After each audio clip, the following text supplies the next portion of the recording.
नमस्कार साथियों, मैं प्रकाश आपका स्वागत करते हैं आपके अपने करेंट हेवन के यूट्यूब चैनल पर। साथियों, आज का ये साइंस का टेस्ट है, बिल्कुल धमाकेदार टेस्ट होगा। इसमें आप जितने भी एसिडिक्स से रिलेटेड जितने भी फार्मूलाज होते हैं, जितने भी भौतिक परिवर्तन होते हैं, रासायनिक परिवर्तन होते हैं केमिस्ट्री में, बहुत कुछ आप जानेंगे दोस्तों। इसमें 25 प्रश्न हैं और आपको 25 में से कितना आपने किया है, लास्ट में ज़रूर आप इसका रिप्लाई देंगे दोस्तों कमेंट बॉक्स में। और जो बच्चे नए हैं वो बेल आइकन पर क्लिक कर लेंगे, जिससे कि उनको नोटिफिकेशन जाता रहेगा दोस्तों। चलिए, ये 22वां टेस्ट है। अगर आपकी इच्छा हो कि सारी टेस्ट हम लोग कर लें तो सारा का सारा टेस्ट आपको प्ले लिस्ट में मिल जाएगा। बेहतरीन तरीके से आप करिए, क्योंकि इसी जगह से आप देखेंगे कि जो आपका पेट का पेपर हुआ था, यहाँ से काफ़ी ज़्यादा प्रश्न आए थे। और आगे आने वाले जो कि साइंस से रिलेटेड जितने भी पेपर होंगे, जैसे कि आपका ग्रुप डी है, रेलवे ग्रुप डी है, एसएससी जीडी है, यूपी टेट है, सी टेट है, सुपर टेट है, छात्रों आपका बीपीएससी है, यूपीएसआई है, जो भी पेपर हैं दोस्तों आगे, और लेखपाल की सबसे बड़ी वैकेंसी और यूपी ट्रिपल एससी से जितनी भी वैकेंसी निकलने वाली हैं, सब कुछ आप यहाँ से कवर कर सकते हैं साइंस से मात्र। और बाकी ज्योग्राफी का सेशन चलता है, आपका रिस्पांस जिस तरह से आएगा वैसे ही उसको भी क्लास कंटिन्यू कर दिया जाएगा आप लोग। लेकिन यह डेली 9 बजे होता है, आप डेली जुड़कर देख सकते हैं साथियों। चलिए, आज का पहला प्रश्न है, बेहतरीन प्रश्न है साथियों, आप इसका आंसर बताएंगे। बेहतरीन प्रश्न है, लाजवाब प्रश्न है साथियों, इसका आंसर आप जरूर बताएंगे। दोस्तों, चांदी हवा में काला क्यों हो जाता है? आपसे यह पूछा जा रहा है, जो चांदी है वो हवा में काला क्यों हो जाता है? यह है आज का पहला प्रश्न, आप इसका आंसर बताइए। क्या ऑक्सीजन के कारण होता है काला? नहीं भाई, ऐसा तो कुछ नहीं होता है। नाइट्रोजन के कारण काला होता है? यह भी गलत है दोस्तों। आर्गन के कारण होता है? तो आर्गन तो है ही नहीं। सल्फर के अणु के कारण होता है साथियों। हम आपको बताते हैं दोस्तों इसका फुल कॉन्सेप्ट क्या है। तो चांदी का काला होना हवा में जो भी ऑक्सीजन के संयोग से होते हैं, परंतु जैसे कि बात करें सल्फ़र यौगिक, सल्फ़र के यौगिक बहुत ज़्यादा होते हैं, जैसे कि H2S हो गया, आपने सुना होगा SO2, जो कि सल्फ़र डाइऑक्साइड बनाता है, पॉल्यूशन के लिए दोस्तों बहुत जिम्मेदार होता है। वही दोस्तों, अगर सल्फ़र सल्फ़र चांदी से क्रिया करती है तो बना देता है दोस्तों सिल्वर सल्फाइड। क्या बनाता है दोस्तों? सिल्वर सल्फाइड बनाता है, सिल्वर Ag2S बनाता है। और यही होता है दोस्तों, कालिख पड़ने का कारण हो जाता है। याद रखेंगे दोस्तों, खुले सतह पर जब चांदी होती है तो उसके परत पर काले काले रंग के धब्बे मिलने लगते हैं, बस वही होता है Ag2S, सिल्वर सल्फाइड बोलते हैं उसे। तो इसका मतलब होता है कि जो चांदी आपकी प्योर तो होती है, लेकिन उसके सरफेस पर काले काले कलर के दोस्तों, जैसे होता है ना, कवक टाइप में जम जाते हैं। बस यही है, सल्फर जिम्मेदार होता है चांदी के कालेपन का। नेक्स्ट, बेकिंग पाउडर बनाने में किस अम्ल का यूज होता है? बेकिंग पाउडर, देखिए यहाँ से बेहतरीन प्रश्न बनेंगे। अब आप लोग बस सुनते चलिए दोस्तों। आपने सुना होगा टार्टरिक एसिड, टार्टरिक एसिड आपने सुना होगा, एसिटिक एसिड आपने सुना होगा, जो कि सिरके के लिए जिम्मेदार होता है, जिसका फार्मूला होता है दोस्तों एसिटिक एसिड का फार्मूला क्या होता है? बहुत बार एग्जाम में पूछा गया है, तो आप बता देंगे दोस्तों, CH3COOH, यही होता है। अब इसका राइट आंसर क्या हो जाएगा? बेकिंग सोडा का, बेकिंग पाउडर का दोस्तों टार्टरिक अम्ल। याद रखेंगे दोस्तों, इसका उपयोग टार्टरिक अम्ल के लिए बेकिंग पाउडर का उपयोग किया जाता है। चलिए अगले प्रश्न पे चलते हैं। बहुत सारे हम लिए हैं, बहुत सारे, आप लोग बिल्कुल भी घबराइए मत। अचार हो गया, टमाटर हो गया दोस्तों, चटनी होगी, टमाटर की चटनी, टमाटर की बात नहीं कर रहा भाई, टमाटर की चटनी की बात कर रहा है दोस्तों। तो इसमें कौन सा अम्ल जिम्मेदार होता है? कौन से अम्ल उपयोग किए जाते हैं? तो आप बताएंगे एसिटिक अम्ल या फिर सिरका, CH3COOH, यही जिम्मेदार होता है। याद रखेंगे दोस्तों, इसका राइट आंसर क्या होगा? एसिटिक अम्ल होगा। बिल्कुल भी, जैसे टार्टरिक अम्ल किसमें किसमें पाया जाता है? तो आप बताएंगे जैसे इमली हो गया, है ना, खट्टे पदार्थ, हाँ, जैसे कि आपके आंवला हो गया, आंवला। देखिए बहुत सारे आप कन्फ्यूजन आपका दूर होगा। जैसे हम बात करें नींबू में कौन सा पाया जाता है, तो बताएंगे S citric acid, citric, citric, याद रखेंगे दोस्तों साइट्रिक। तो साइट्रिक साइकिल से याद कर लेंगे, साइकिल से आपने नींबू खरीदने मार्केट में गए, जैसे मौसम्मी हो गया, नींबू हो गया, इसमें साइट्रिक एसिड पाया जाता है, या फिर सिट्रिक लिखा होगा, सिट्रिक बोलिए या फिर साइट्रिक बोलिए, दोनों सेम ही है ना दोस्तों। यह आपने पिट के पेपर में भी देखा होगा, ऐसे प्रश्न आए थे। तो टार्टरिक अम्ल किसमें पाया जाता है भाई? टार्टरिक अम्ल इमली में पाया जाता है ना, याद रखेंगे, इमली बहुत बार पूछा जाता है, इसको याद रखेंगे आप। चलिए अगले प्रश्न पे चला जाता है। चमड़े के उद्योग जीवाणुनाशक के रूप में फलों व खाद्य पदार्थों को संरक्षण के लिए कौन सा अम्ल जिम्मेदार होता है? कौन से अम्ल का यूज करते हैं, उपयोग करते हैं? ध्यान से सुनिए, हम आपको बताते हैं। देखिए, रंग हो गया, औषधि हो गया, खाद्य उद्योग हो गया, यानी कि फूड इंडस्ट्री जो होते हैं हमारे, सफाई करने के लिए हो गया दोस्तों, इस्पात के गैल्वेनीकरण के पूर्व उससे आयरन ऑक्साइड की परत हटाने में हो गया दोस्तों, जो बॉयलर होते हैं बड़े बड़े, उसमें हो गया, उसमें जमी जो स्केल होते हैं उसको हटाने में, चर्म उद्योग में, अम्लराज बनाने में, अम्लराज का मतलब HCl होता है, और आपका पता है H2SO4, सॉरी HNO3, एक्वारेजिया आपने सुना है ना, HCl का तीसरा भाग HNO3 का एक भाग मिलकर एक्वारेजिया बनाता है।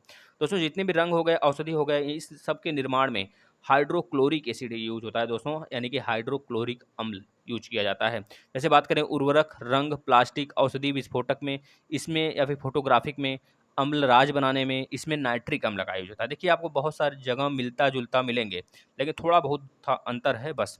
अगर बात करें दोस्तों जीवाणुनाशक के लिए हम फार्मिक अम्ल का भी यूज करते हैं, है ना। याद रखें चमड़ा उद्योग में फार्मिक अम्ल का भी यूज करते हैं। जैसे बेंजोइक अम्ल है, ये खाद्य पदार्थों को संरक्षण के लिए होता है, इसका फार्मूला होता है C6H5COOH होता है। लेकिन चमड़ा उद्योग की बात किया है दोस्तों, तो आप बता देंगे चमड़ा उद्योग में हम लोग फॉर्मिक अम्ल का यूज करते हैं। फॉर्मिक अम्ल का, फॉर्मिक अम्ल इसमें है नहीं है, अच्छा है, यहाँ पर ऊपर है फॉर्मिक एसिड। याद रखेंगे दोस्तों, ऑप्शन नंबर ए राइट हो जाएगा आपका।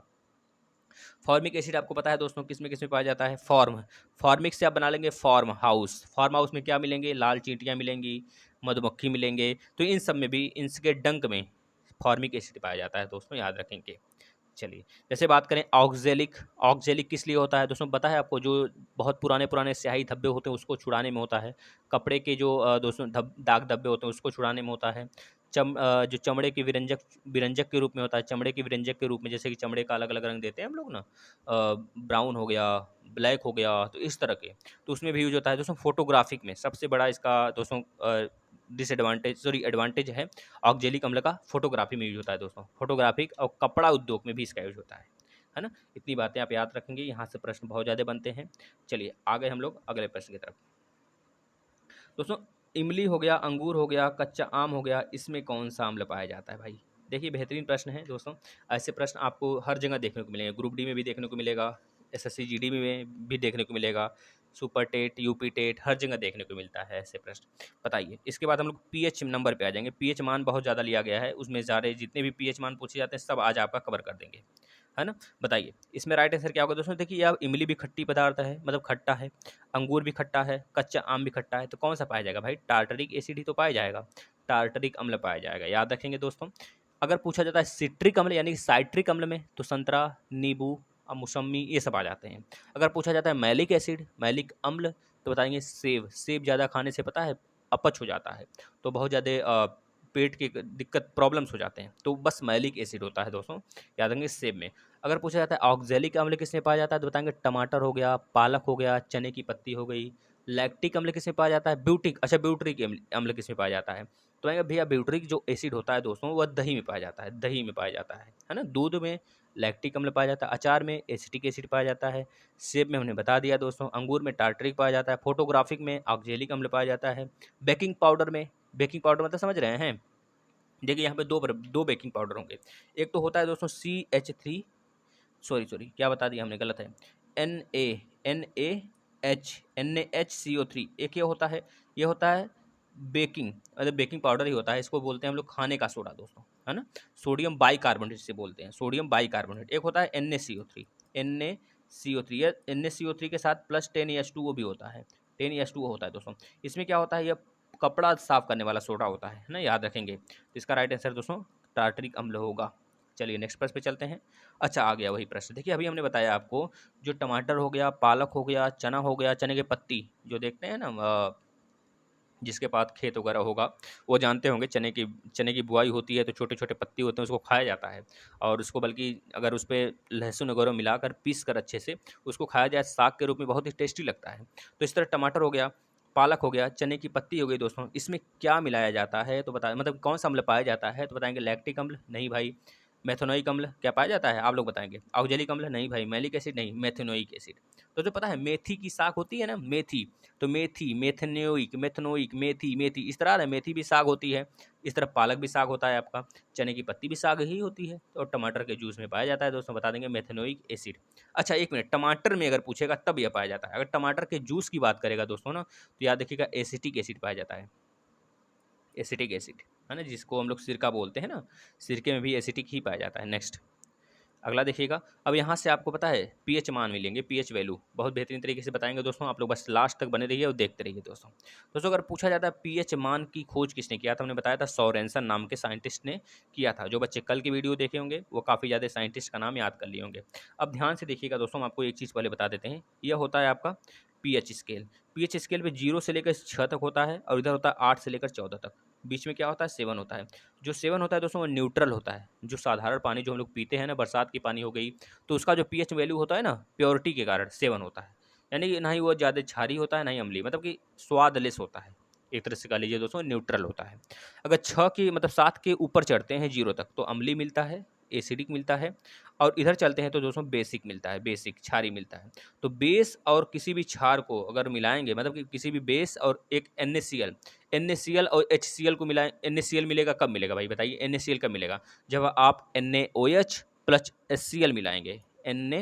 NaOH प्लस HCl मिलाएंगे तो हमें मिलता है नमक। याद रखेंगे दोस्तों, नमक कैसा होता है, नमक का स्वाद खट्टा होता है या बेसिक होता है, नहीं, कैसा होता है, कड़वा होता है। याद रखेंगे दोस्तों, ना ही खट्टा होता है। आप लोग कभी टेस्ट करिएगा नमक केवल लेकर, खट्टा नहीं लगता है दोस्तों, वो बस बोलने को दोनों के बीच में होता है। ना ही ज़्यादा बेसिक होता है ना ही ज़्यादा आपका अम्ली होता है। याद रखेंगे दोस्तों, यह बनता है अम्ल और क्षार से।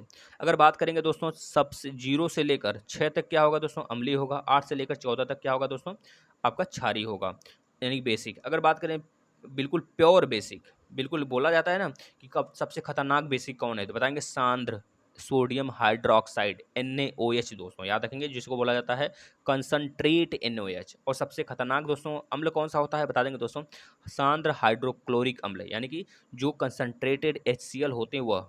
उसके बाद आ जाता है तनु, यानी कि डायलूट HCl, फिर हमारे पेट में भी HCl होता है, जो उसका पीएच मान होता है 1.5 होता है। तो याद रखेंगे दोस्तों, इसमें सांद्र हाइड्रोक्लोरिक अम्ल का पीएच मान पूछा गया है, तो आप बताएंगे कितना होगा दोस्तों, 0 होगा, यानी कि काफ़ी खतरनाक होता है साथियों। चलिए अब फटाफट हम लोग करते हैं, तनु हाइड्रोक्लोरिक अम्ल का पीएच मान कितना होगा, तनु का भाई हमने भी देखा, सांद्र का कितना था, 0 था, तनु का उससे 1 कम होगा, यानी कि 1 हो जाएगा, है ना। याद रखेंगे साथियों, यह प्रश्न सारे के सारे पूछे गए हैं। नींबू के रस का पीएच मान कितना होगा, देखिए नींबू के रस का पीएच मान अनेक एग्जाम में पूछा गया है, बहुत बार पूछा गया है, तो आप इसे याद रख लेंगे दोस्तों। कितना होता है नींबू के रस का, 2.5 होता है। कितना होता है भाई, 2.5 होता है। चलिए अगले प्रश्न पे चलते हैं। शराब का यानी कि वाइन का पीएच मान कितना होता है साथियों, 3.5। कितना होता है मेरे साथियों, बताएंगे 3.5 होता है साथियों। चलिए भाई बेहतरीन तरीके से आगे बढ़िए। चलिए सब हम बता देंगे, एक भी प्रश्न नहीं छोड़ने वाले हैं पीएच मान से, आपका क्वेश्चन के रूप में पूरा का पूरा कवर हो जाएगा।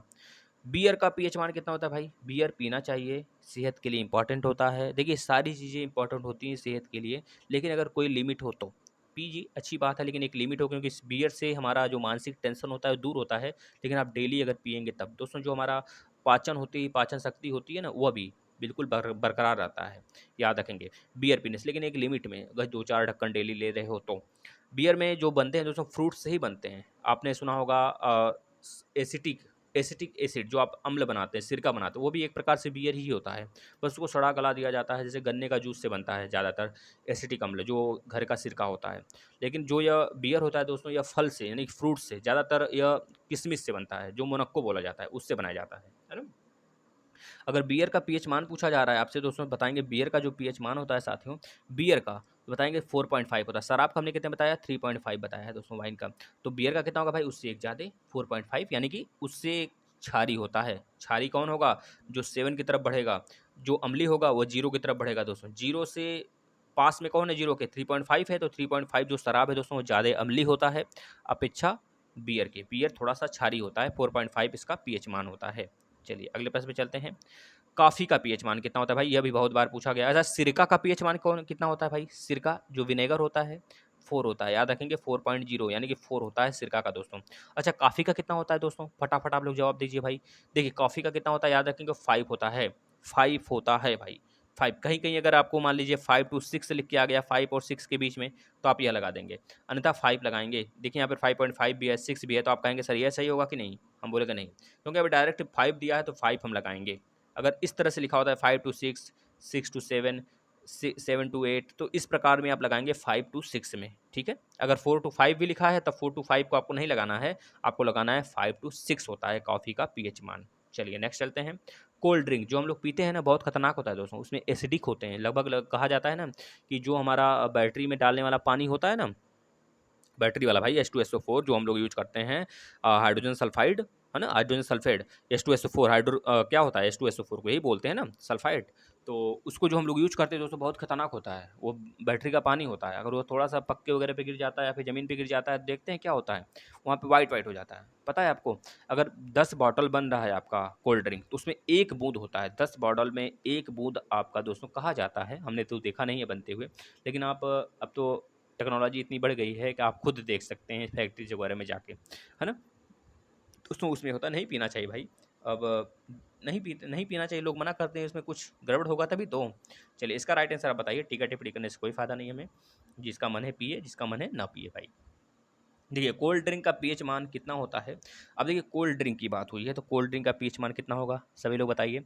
कोल्ड ड्रिंक मतलब वही शीतल पेय जिसे बोला जाता है भाई, 5.5 होगा। 5 किसका था, सभी लोग बताएंगे 5 किसका था भाई, कॉफ़ी का था। 4.5 किसका था, 4.5 किसका था, बियर का था, सॉरी हाँ बियर का था। सिरका का कितना था, 4 था। शराब का कितना था, 3.5 था दोस्तों। नींबू के रस का कितना था, 2.5 था। हमने बताया ना भाई, ये सारी चीज़ें रिवीजन रिवीजन करते चलिए आप लोग, कोई दिक्कत नहीं है, आराम आराम से रिवीजन भी हम करा रहे हैं आपका। दूध का पीएच मान कितना होता है, चलिए एक बार फिर से रिवीजन कराएंगे हम यहाँ पे। दूध का पीएच मान पहले बता दीजिए। दूध का जो पीएच मान होता है साथियों, मिल्क का 6.5 होता है, याद रखेंगे 6.5 होता है। अच्छा सिक्स किसका होगा, सिक्स सिक्स किसका होगा साथियों, बता देंगे। सिक्स जो होगा सर वो होगा लार का, लार यानी खाने के बाद जो लार निकलता है, सलाइवा जो बनता है ना हमारे मुंह में, उसका होता है लार का, दोस्तों याद रखेंगे। अगर पूछा जाए 7 किसका होगा, 7 याद रखेंगे आशुद्ध जल, प्योर वाटर का, प्योर वाटर का, प्योर वाटर का दोस्तों याद रखेंगे, प्योर वाटर का होता है। 8 किसका होता है सर, 8 सर होता है दंत मंजन का, टूथपेस्ट का, जो हम लोग करते हैं टूथपेस्ट है ना, जो सुबह सुबह टूथपेस्ट किया जाता है या फिर खाने के बाद रात में भी किया जाता है, जिससे कि हमारे हमारे जो दांत में लगे हुए जीवाणु हैं दोस्तों, वो किस प्रकार से होते हैं, अम्लीय प्रकृति के होते हैं। तो हम लोग क्षारी 8-7 से ऊपर गया तो क्षारी होगा, यानी कि टूथपेस्ट हमारा कैसा होता है, बेसिक नेचर का होता है, बेसिक नेचर का होता है। जब हम लोग इसको कर लेते हैं तो न्यूट्रल हो जाता है, यानी कि दांत में सड़ने का प्रॉब्लम या फिर खराब होने का प्रॉब्लम बहुत कम हो जाता है ना, याद रखेंगे दोस्तों। इतनी बात है, चलिए अगले पे चलते हैं। रक्त का पीएच मान कितना होता है, ध्यान से सुनिएगा, बहुत बार ये एग्जाम में पूछा है। जो बच्चे एग्जाम दे रहे होंगे, जो झेलते हैं उनको पता होगा। देखिए जो नहीं झेलते हैं वो क्या करेंगे, यहाँ पे भटकेंगे वहाँ पे भटकेंगे, भटकते रहेंगे। लेकिन जो बच्चे हैं जिनको लग रहा है मटेरियल अच्छा है, वो बने रहते हैं और इंतजार करते हैं दोस्तों कि कब सर का टेस्ट आ जाए। तो रक्त का जो पीएच मान होता है 7.4 होता है, याद रखेंगे दोस्तों। यह बात बहुत बार पूछा गया है। अगर पूछा जाए 7.7 किसका होता है, बताएंगे अंडे का होता है, अंडे का होता है। 7 किसका होता है, अभी हमने बताया 7 किसका होता है दोस्तों, आशुद्ध जल का, प्योर वाटर का होता है। 8 किसका होता है भाई, टूथपेस्ट का होता है। चलिए अगले प्रश्न पे चला जाए।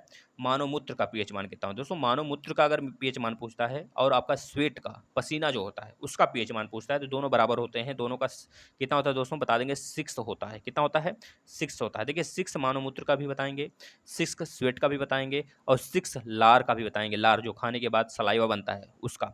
लेकिन अगर ब्लड का पूछा जाता है तो 7.4 बताएंगे साथियों। और बाकी तीनों का सेम, किसका किसका सेम हमने बताया, लार का दोस्तों, और लार के बाद मूत्र का, मानव मूत्र का, और इसके बाद दोस्तों आप बता देंगे स्वेट यानी कि पसीने का, पसीने का। इन तीनों का सेम होता है, याद रखेंगे, एग्जाम में पूछा जाता है। तीनों एक तरह से दोस्तों मानव के लिए हानिकारक ही हैं। कहिए पसीना क्या है आपके आपके क्या करता है, टेम्परेचर को संतुलित करता है ना, याद रखेंगे दोस्तों। लार क्या करता है, पचाने के लिए होता है। ये सब के सब कि सबका सबका नेचर एक होता है, यानी कि सब अम्लीय प्रकृति के होते हैं। 6 होता है दोस्तों, याद रखेंगे। 7 किसका होता है भाई, प्योर वाटर का। 8 किसका होता है दोस्तों, टूथपेस्ट का होता है। 9 किसका होता है भाई, 9 दोस्तों बता देंगे आप होता है जो धावन सोडा होता है, धोने वाला, कपड़े धोने वाला, यानी कि NaCO3, NaCO3 इंटू 10H2O इसका होता है दोस्तों, याद रखेंगे। NaCO3 इंटू 10H2O है ना, इसका होता है। चलिए अगले प्रश्न पे चलते हैं। निम्न युग्मों में से कौन सा एक कण प्रतिकण युग्म है, प्रतिकण युग्म है इसका मतलब दोस्तों आप यह बताएंगे कि मतलब उसका उल्टा कौन सा है, उल्टा कौन सा है, कौन सा सत्य है और कौन असत्य है, नहीं बताना है, कौन सा सत्य है आप यह बताना है। चलिए बताइए दोस्तों, इसका राइट आंसर क्या होगा। दोस्तों पहले ही मिल गया, इलेक्ट्रॉन का उल्टा ही पॉजिट्रॉन होता है। प्रोटॉन का उल्टा क्या होता है भाई, न्यूट्रॉन का उल्टा बताइए क्या होता है, न्यूट्रिनो होता है। प्रोटॉन का उल्टा क्या होता है दोस्तों, बताइए। प्रोटॉन का उल्टा क्या होता है भाई, प्रोटीनो होता है, याद रखेंगे। फोटॉन किसी का नहीं, गलत है यह। न्यूट्रॉन का न्यूट्रिनो, न्यूट्रॉन का न्यूट्रिनो, क्या यह भी तो सही लग रहा है हमें, न्यूट्रॉन का न्यूट्रिनो, यही सही है क्या। नहीं, ऊपर वाला सही है ना दोस्तों। न्यूट्रॉन का न्यूट्रिनो इलेक्ट्रॉन का उल्टा होता है पॉजिट्रॉन, यह सही है। न्यूट्रॉन का न्यूट्रिनो, इसमें चक्कर अलग नहीं होते हैं, याद रखेंगे। राइट आंसर यह होगा, ए आप लगाएंगे। चलिए अगले प्रश्न पे चला जाए। परमाणु में कक्षों को भरने का क्रम नियंत्रित होता है। देखिए हमने बताया था आपको दोस्तों, जो परमाणु में कक्षों को कोई भरने का जो क्रम होता है वो अफवाऊ के सिद्धांत पे कार्य करता है। सबसे पहले उसमें इलेक्ट्रॉन भरा जाएगा जिसमें यन का मान सबसे कम है। आपने प्रिंसिपल नंबर पढ़ा होगा, चक्कर संख्या पढ़ा होगा दोस्तों, एजीम्यूथल नंबर पढ़ा होगा। आप नहीं पढ़े हैं तो उसको पढ़िए। आपने मैग्नेटिक क्वांटम नंबर पढ़ा होगा। ये सब नाम है दोस्तों। 4 प्रकार के क्वांटम होते हैं, क्वांटम नंबर होते हैं दोस्तों, 4 प्रकार से होते हैं। चारों का अलग अलग नाम है, जैसे एन होता है, एम होता है, यल होता है, एम होता है, फिर उसके बाद एस होता है। यह सब के सब मतलब कि आपका क्या हो गया, नॉर्मल सा देखेंगे तो चक्रण 4 प्रकार। अगर अब देखिए इसमें तो आप याद रखेंगे दोस्तों, आप बाउ का सिद्धांत हो गया। लेकिन आपसे पूछा जाता है हाइजन का अनिश्चा का सिद्धांत क्या है, तो आपने पढ़ा है अच्छे तरीके से, हमने कल वाले सेशन में बताया था। हुंड का नियम क्या है, हुंड का नियम पता है दोस्तों क्या है। जैसे कि अगर बोला जाता है, अगर आपके S P D F 4 block हैं, एस में 2 इलेक्ट्रॉन होते हैं, पी में 6 होता है, डी में 10 होता है और एफ में 14 होते हैं। तो आपको पता है जब 2 होते हैं, अगर मान लेते हैं पी में 6 होते हैं तो 1 2 3 इस प्रकार से होता है, और चक्रण उल्टा होते हैं। तो पहले में अगर पी में बात किया जाए तो पी में 6 इलेक्ट्रॉन आएंगे। तो हुंड ने यह बोला था कि पहले सब में एक एक इलेक्ट्रॉन हो जाएंगे, फिर उसके बाद दूसरा इलेक्ट्रॉन भरा जाएगा। इस प्रकार से इन्होंने बताया था दोस्तों हुंड ने, कि मतलब सबसे पहले सारे चक्कर भर लिए जाएंगे, जितने भी कक्षक हैं सबको भरने के बाद जो बचा रहेगा इलेक्ट्रॉन, जो हमारे पास इलेक्ट्रॉन बचा होगा, तब वो फिर से वापस से चक्कर को उल्टा करके भरा जाएगा, है ना। इस प्रकार से पाउली का अपवर्जन नियम क्या है दोस्तों। पाउली ने बोला था कि जो इलेक्ट्रॉन होंगे वह n+l के नियम पे आधारित होंगे। यह इन्होंने बताया था, पाउली का अपवर्जन नियम इसे बोलते हैं दोस्तों, है ना। चलिए भाई अगले प्रश्न पे चला जाए। किसी तत्व के परमाणु में 10 इलेक्ट्रॉन है। देखिए यहाँ से हम आपको एक कॉन्सेप्ट देने वाले हैं भैया, कल भी दिया था आज भी देंगे। 10 इलेक्ट्रॉन, 10 न्यूट्रॉन, 10 प्रोटॉन और 12 न्यूट्रॉन है। आपसे परमाणु भार पूछ रहा है। जैसे हम ले लेते हैं एक बार फिर से हीलियम को ही ले लेते हैं, आप कहेंगे तो सोडियम को ले लेते हैं। चलिए सोडियम को ले लेते हैं, अन्यथा क्लोरीन को ले लेते हैं। 17 होता है क्लोरीन का एटॉमिक नंबर और 34 होता है लगभग इसका भार। वैसे तो 34 दोस्तों, फिर 34 ले लेते हैं। वैसे तो कहिए कि लगभग 35 हम लोग ले लेते हैं, क्योंकि 35 के आसपास 35-36 होता है।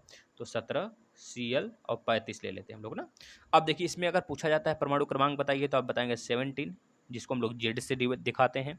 अगर पूछा जाता है इलेक्ट्रॉन संख्या बताइए, तो इलेक्ट्रॉन बराबर प्रोटॉन बराबर परमाणु क्रमांक बराबर 17 बता देंगे। कितना बता देंगे, 17 दोस्तों। अगर पूछा जाता है आप एटॉमिक नंबर, एटॉमिक वेट बताइए, यानी कि आपको परमाणु भार बताइए, बताएंगे 35 होगा दोस्तों। 35 मतलब कि 35 भैया। अगर पूछा जाता है न्यूट्रॉन की संख्या बताइए, न्यूट्रॉन संख्या आप क्या करेंगे दोस्तों, 35 जो उसका परमाणु भार होगा उसमें से चाहे इलेक्ट्रॉन को, चाहे प्रोटॉन को, चाहे जेड को, यानी कि सब बराबर हैं, तो 17 को किसी एक को माइनस कर देंगे। तो 17 को माइनस कर देंगे तो कितना बचेगा दोस्तों, 18 बचेगा। न्यूट्रॉन हमें मिला 18। बस उसी प्रकार से यहाँ पर आप देख रहे हैं दोस्तों, आपको क्या क्या दिया है, ये आपको दिया है इलेक्ट्रॉन दिया है कितना, 10 दिया है। प्रोटॉन कितना दिया भाई, 10 दिया है। दोनों बराबर हुए कि नहीं हुए, बिल्कुल है। न्यूट्रॉन दिया है दोस्तों 12। आपसे पूछ रहा है एटॉमिक भार बताइए, तो आपको पता है जब इलेक्ट्रॉन संख्या बराबर, हमें पता है क्या होता है, इलेक्ट्रॉन न्यूट्रॉन की संख्या बराबर क्या होता है। फिर से लिखते हैं, देखिएगा। हमको प्रोटॉन दिया था कितना दोस्तों, 10, इलेक्ट्रॉन दिया है 10, न्यूट्रॉन दिया है 12। आपको पता है दोस्तों जो एटॉमिक वेट होता है, एटॉमिक मास होता है, एटॉमिक मास को हम मान लेते हैं m है भाई। यम होता है, यम को कैसे निकालते हैं, आपको पता है दोस्तों, जो इलेक्ट्रॉन होता है या फिर प्रोटॉन होता है उसमें हम लोग न्यूट्रॉन को ऐड कर देते हैं, यानी कि 10 + 12 ऐड करेंगे तो 22 निकल के आ जाएगा। 22 इसका राइट आंसर क्या होगा, 22। ठीक है दोस्तों, चलिए नेक्स्ट प्रश्न पे चलते हैं। जल का वास्तव में परिवर्तन कहलाता है। दोस्तों देखिए जल की अगर बात करें तो 10,000 जल के अणु में एक होता है भारी जल जिसे बोलते हैं, जिसे बोला जाता है D2O। जो D2O होता है इसे ड्यूट्रियम, यानी कि प्रोटियम, ड्यूटेरियम, ट्राइटियम, ड्यूटेरियम बोला जाता है। जो ड्यूटेरियम होता है दोस्तों इसका एटॉमिक नंबर होता है 20, और सिंपल जो H2O होता है इसका एटॉमिक नंबर होता है दोस्तों 18। ये चीज़ याद रखेंगे। जो यूरे थे, यूरे नाम के साइंटिस्ट थे दोस्तों, यूरे आप याद रखेंगे, हमने कल वाले सेशन में बताया था। यूरे नाम के साइंटिस्ट थे दोस्तों, इन्होंने खोजा था D2O को, यानी कि भारी जल को। याद रखेंगे दोस्तों, जल का वास्तव में परिवर्तन कहलाता है। जल का आपने परिवर्तन किया, किसका भैया, जल का। किसमें किया, जल मान लीजिए पहले द्रव अवस्था में है, द्रव से आपने वाष्प बनाया, वाष्प से क्या बना दिया, फिर जल बनाया, जल से फिर ठोस बना, ठोस से फिर वाष्प जल में बदला, जल से फिर वाष्प बना, वाष्प से फिर जल में आया, जल से फिर ठोस में बना। ये क्रिया चलती रहती है। बताइए कभी जो आपका ठोस आपका बर्फ़ है उसको आप क्या करते हैं दोस्तों, वो पानी ही तो बनता है। अब ऐसा तो नहीं है ठोस बर्फ़ बन गया तो बर्फ़ ही बना रहेगा, अब पानी नहीं बनेगा वो। तो इसका मतलब क्या है दोस्तों, भौतिक परिवर्तन। भौतिक परिवर्तन वो परिवर्तन होता है जो अपने स्टेट में वापस से चला है। रासायनिक परिवर्तन वो परिवर्तन होता है जो एक बार बदल जाता है स्टेट, तो वो दोबारा नहीं आता है। जैसे बात करें दही का बनना हो गया, है ना? जैसे आपका जो लोहे की छड़ है उसमें जंग लगना हो गया दोस्तों। इस प्रकार के, जैसे बात करें दोस्तों आपका बहुत ज़्यादा क्रियाएँ हैं, जैसे बात करें मोमबत्ती का जलना हो गया, मोमबत्ती का जलना, मोमबत्ती का पिघलना नहीं, मोमबत्ती का पिघलना तो हमारा भौतिक क्रिया है, क्योंकि मोमबत्ती ही मिलती है पिघलने के बाद। लेकिन मोमबत्ती का जलना, मोमबत्ती उड़ जाती है भाई, उड़ेगी तो उसमें क्या होगा? रासायनिक क्रिया होगा, दूध से दही का बनना हो गया। हवा में चांदी के बर्तनों का काला होना, जैसे हमने बताया सल्फर के कारण होता है, Ag2S बना देता है, सिल्वर डाई सल्फेट बन जाता है ना? इस प्रकार से बनता है ना? चलिए नेक्स्ट।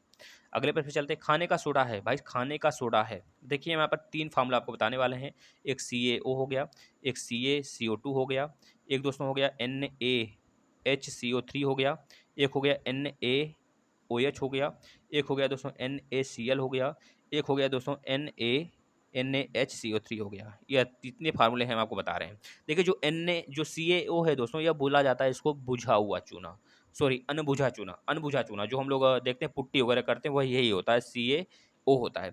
जो अनबुझा चूना होता है CaCO3 होता है दोस्तों, CaCO3 होता है, हम लोग जो कत्थे वगैरह में या फिर पान वगैरह लगा के लोग खाते हैं, वो वाला, है ना? याद रखेंगे। NaHCO3 दोस्तों ये सोडा हो गया, जो हम लोग देखते हैं जनरली गुलाब जामुन बनाने में इसका यूज होता है ना? ये इसको बोला जाता है खाने वाला सोडा, सोडियम बाइकार्बोनेट, है ना? और जो NaHCO3 हो गया, इसके साथ अगर आप, सॉरी NaCO3 दो बार लिख दिया गया है, ये काट दीजिए। NaCO3 एक होता है दोस्तों, NaCO3 इंटू 10H2, ये होता है धोने वाला सोडा होता है, जो धावन सोडा बोला जाता है। NaCl नमक होता है दोस्तों, NaOH सोडियम हाइड्रोक्साइड होता है। ये बात आप याद रखेंगे। इसका राइट आंसर क्या होगा भाई? खाने का सोडा है तो सोडियम बाइकार्बोनेट होगा। चलिए नेक्स्ट चलते हैं। भौतिक परिवर्तन का एक उदाहरण है भाई, भौतिक परिवर्तन मतलब क्या? जो फिर से वापस आ सके। भौतिक परिवर्तन क्या? चांदी है, काला हो जाए तो एक बार वापस नहीं आता है, Ag2S होता है, Ag2S होता है काला होने के बाद, याद रखेंगे। मोमबत्ती का जलना भाई नहीं, मोमबत्ती का पिघलना दिया होता तो हम एक बार मान लेते हैं, लेकिन मोमबत्ती का जलना रासायनिक प्रक्रिया है, ना कि भौतिक प्रक्रिया है। अगला देख लेते हैं। दूध से दही का बनना भाई, दूध से दही का बन जाता है तो दही क्या फिर से दूध बना सकते हैं आप? लस्सी को फिर से दूध बना सकते हैं आप? नहीं ना। तो इसका मतलब क्या हो गया दोस्तों, यह भी हमारा क्या होगा? रासायनिक क्रिया होगा, यह भी गलत होगा। राइट आंसर पानी का चीनी का घुलना, पानी में चीनी का घुलना, पानी में चीनी घोलिए नमक घोलिए, लेकिन उसको वाष्पन से आप फिर से चीनी को अलग कर सकते हैं और नमक को भी अलग कर सकते हैं। राइट आंसर आपका क्या होगा दोस्तों? पानी में चीनी का घुलना, यही भौतिक परिवर्तन है। लास्ट प्रश्न दोस्तों, फोटोग्राफी में उपयोगी तत्व है, फोटोग्राफी में क्या उपयोग होता है दोस्तों? बता देंगे सिंपल सा, सिल्वर नाइट्रेट यूज होता है, सिल्वर नाइट्रेट यूज होता है दोस्तों फोटोग्राफिक में। फोटोग्राफी में क्या यूज होता है दोस्तों? सिल्वर नाइट्रेट होता है, यह बहुत बार एग्जाम में पूछा गया है, आप इसे याद रखेंगे। एक मिनट, ये गलत है दोस्तों, सिल्वर ब्रोमाइड यूज होता है, सिल्वर ब्रोमाइड दोस्तों, है ना? सिल्वर ब्रोमाइड, ना कि सिल्वर नाइट्रेट, सिल्वर ब्रोमाइड होता है, सॉरी गलती होगी, इसको माफ करिएगा थोड़ा सा भाई, सिल्वर ब्रोमाइड आप लोग कर लेंगे, है ना दोस्तों? अगर आपको सेशन अच्छा लगा तो ऐसे ही सेशन पाने के लिए दोस्तों आप लोग दोस्तों बेल आइकन पे क्लिक कर लेंगे, डेली सेशन चलेगा दोस्तों। हम लोग फिजिक्स का पूरा कम से कम 18 से 19 टेस्ट हमने किया है, उसमें हर टेस्ट में स्टार्टिंग के 5-6 टेस्ट में तो 35-35 30-30 प्रश्न थे, लेकिन उसके बाद 25 प्रश्न हैं, और अभी 2 दिन से दोस्तों इसमें मिस्टेक हो जा रहा है, पता नहीं कहाँ से क्वेश्चन चला जा रहा है नीचे वाला 2, लेकिन हम कोशिश करेंगे 25-25 रहें कम से कम। वैसे भी बहुत सारे हम बता देते हैं, 23 क्वेश्चन कहने को होते हैं, लेकिन आपका 60 से 50 क्वेश्चन तक हम पहुंचा देते हैं बस इसी तरह बोल के। तो आप डायरेक्ट जो भी चीज़ सुनते हैं नहीं समझ में आता उसे कॉपी पे लिखिए। बस एक उम्मीद है दोस्तों, आप लोग ज़्यादा से ज़्यादा शेयर करिए जिससे कि बच्चे आ सकें, आपकी फैमिली बड़ी हो सके। धन्यवाद साथियों।